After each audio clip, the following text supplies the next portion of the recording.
अनुकूल, प्रतिकूल, favourable, unfavourable, वो सब है सूर्य देवता, हे ज्ञान देवता, हे गुरु, वो मैंने तुमको समर्पित करे।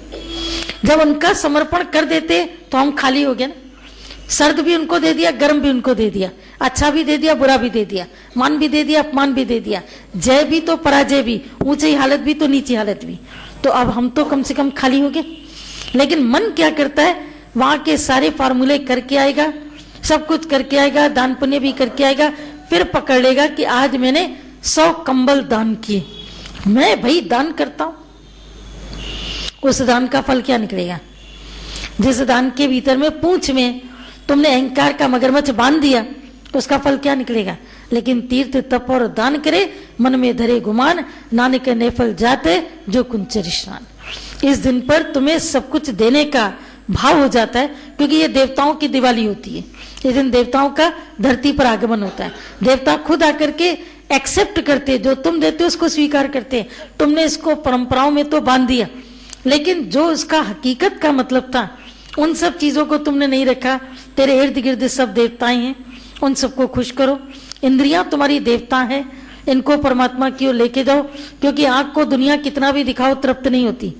सत्संग में लाकर के इसको बंद कर दो, ये खुश हो जाती।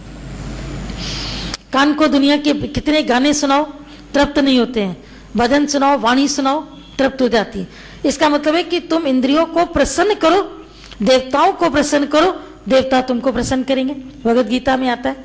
तो हम कभी कभी गीता भगवान को बोलते थे कि देवताओं को प्रसन्न करने के लिए तो उनका अस्तित्व चाहिए ना, कोई तो चाहिए स्थूल रूप में।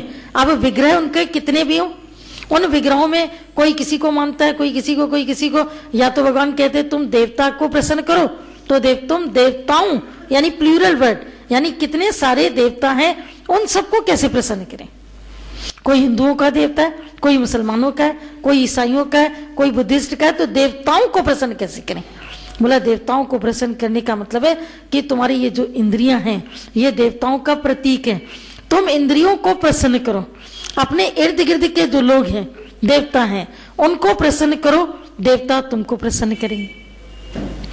और जब तक तुम ये काम नहीं करते हो, फार्मूला नहीं अपनाते हो, तब तक जीवन के भीतर में क्या होता है कि तुम उम्र भर नाखुश के नाखुश रहते हो। आज इससे नाखुश हो, कल इससे नाखुश हो, मेरे को भी इसकी बात अच्छी नहीं लगती है, तो क्या हुआ?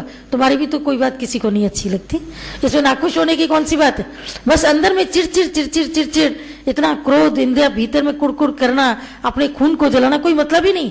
लेकिन जब बात करनी है तो बात भी करे, खुल करके बात करे, मैदान में बैठ करके बड़ी आवाज में बात करे, लेकिन भीतर में जो कुड़कुड़ कुड़कुड़ का नेचर है वो नहीं होना चाहिए। उसी का उसी समय लेट गो, बात खत्म होगी। बात कही भी, करी भी, लेकिन खत्म भी कर दी। लेकिन देवताओं को प्रसन्न करने के लिए फिर उनको खुश करना पड़ता है, इंद्रियों को परमात्मा के रास्ते पर लेके जाना पड़ता है, और स्वभाव मनुष्य का जो देने का है उस स्वभाव को रखना पड़ता है। जैसे देवताओं की कहानी आती है ना, कि एक बार देवताओं ने बिल्कुल एकदम से कसम खा ली, आज से लेकर के मनुष्य जात को कुछ नहीं देंगे, हम दे ही नहीं सकते, ये कभी खुश नहीं होते हैं। तो भगवान भी समझ गया, अब इनको कुछ सिखाना पड़ेगा। एक दिन इनका ब्रह्मा भगवान ने आयोजन किया, ब्रह्मभोज किया। ब्रह्मभोज में उनके सामने शर्त रखी गई कि भोजन जो रखा जाएगा, सभी देवताओं को उनका भोजन करना है, भोजन कोई भी छोड़ेगा नहीं। लेकिन भोजन करने के पहले उन सबके हाथों में कोनी से, हथेली से लेकर कोनी तक एक लंबी खपच्ची लकड़ी का टुकड़ा बांध दिया गया, हथेली से लेकर के कोनी तक। अब हथेली से लेकर कोनी तक अगर कोई पटरी लगा के, लकड़ी लगा के अगर पट्टी कर देवे तो तुम्हारी कोनी मुड़ेगी नहीं, और जब मुड़ेगी नहीं तो तुम खाओगे कैसे? शर्त यह कि खाना भी खत्म करना है, सभी देवताओं के लिए शर्त यह कि भोजन खत्म करना है।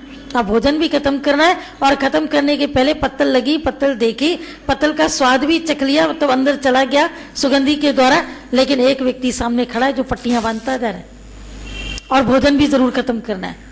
बड़ी हैरानी लगी ब्रह्मा देवता को, क्या हो गया? हम देवताओं की कौन सी परीक्षा ली जा रही, क्या हमसे काम करवाया जा रहा है? एक तो भोजन पर आमंत्रण, फिर उसके बाद में शर्त की खत्म करना है, फिर उसके बाद में हाथों को बांध देना। आखिरकार ये ब्रह्मा देव हम लोग को क्या समझाना चाहते हैं? शिकायत तो उन्होंने किसी की नहीं करी, लेकिन समझ गए कि कहीं ना कहीं पर कोई गलती हुई है, जिसमें हमको सबक देने के लिए समझाया जाए। आखिर एक देवता को कुछ समझ में आया, उसने कहा कि हाथ यूं नहीं मुड़ सकता है, लेकिन यूं तो जा सकता है। और पंगत बैठी हुई थी यूं और यूं, आमने और सामने। तो उसने तुरंत उसकी ही पत्तल से उठाया, उसी की पत्तल से उठाया, क्योंकि अपनी पत्तल पे हाथ यूं तो जाएगा नहीं, यूं जाएगा। अब उसकी पत्तल से उठाया, उसको खिलाया। दूसरे वाले को हंसी आ गई, बोला बस मेरे को भी समझ आ गया। उसने फिर उसकी पत्तल से उठाया और उसके मुंह में डाला।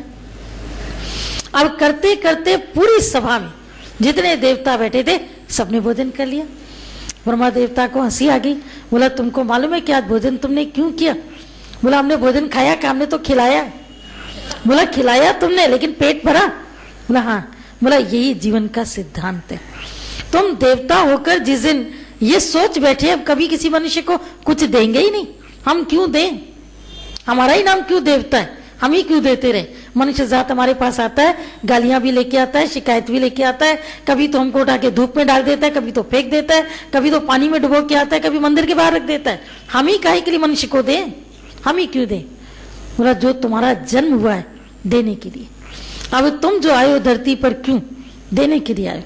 तुम देवता की कोटि में हो, मनुष्य की कोटि में तब तक थे जब तक गुरु नहीं मिला। गुरु मिलने के बाद तुम सब देवता हो। अभी देवता से आगे भगवान बनने की स्थिति में वक्त लगेगा, ये नहीं कि असंभव है, असंभव वो भी नहीं है, तो उसमें भी तुमको मेहनत करनी पड़ेगी। लेकिन देवता की कोटि में आकर के अब हाथ तो यूं करो। अभी भी तुम अपनी खपच्चियां तोड़ के, इतने चालाक को अपनी लकड़ी तोड़ ताड़ के यूं ही करने की कोशिश करते हो। अभी भी तुम्हारी कोशिश ये होती है हम खाएं हम कमाएं, हम खाएं हम कमाएं। तो हम खाएं हम कमाएं तो तुम देखना गायब कहाँ होता जाता है, रहता ही नहीं है, रहता ही नहीं है। किधर गायब हो गया? कभी सोचा कि किधर गायब हो गया? क्योंकि धन की बरकत गायब हो गई। और वो बरकत कब आती है? जब यूं तुम केवल खिलाते जाओ, देवता प्रसन्न हुए। जैसे ही देवता प्रसन्न होते हैं सब काम ऑटोमेटिकली होता है। तो तुम भी ये जो देने का भाव है ये जीवन के भीतर में कभी गुम नहीं करना। मकर संक्रांति के लिए कल किसी का फोन था, मैंने कहा मकर संक्रांति का मेन मकसद यही है कि देने का भाव तुम्हारे जीवन में सब का अभाव हो जाए, पदार्थों का अभाव हो जाए, चीजें खत्म हो जाए, धन कम हो जाए, स्वास्थ्य तुम्हारा कम हो जाए, लेकिन देने का भाव हरिश्चंद्र की तरह अंत तक तुम्हारा बना रहना चाहिए। सब कुछ खत्म हो गया, मसाले पर चले गए, बेटे के लिए कफन तक नहीं है, लेकिन फिर भी देने का भाव है। कुछ होता तो मैं दे देता, ये अंदर का भाव, जो करण के भीतर का भाव है। भगवान कृष्ण गए हैं कवच कुंडल लेने, तो ये तक नहीं सोचा कि कैसे दूं, यूं चमड़ी से उतार करके दे दिया। चमड़ी छिली होगी, जो उनकी चमड़ी के साथ कवच और कुंडल पैदा हुआ था। चमड़ी में अगर तुम्हारे कोई तिल होवे, उस तिल को निकालो, चमड़ी छिलती है कि नहीं छिलती है? तकलीफ होती है। अब इतना बड़ा कवच और कुंडल जिनको वो जन्म से लेके पैदा हुए हैं, शरीर के ऊपर चिपके हुए हैं, उनको निकाल करके भगवान को दान करना करण जैसे महादानी के अलावा और कोई भी कर तो नहीं।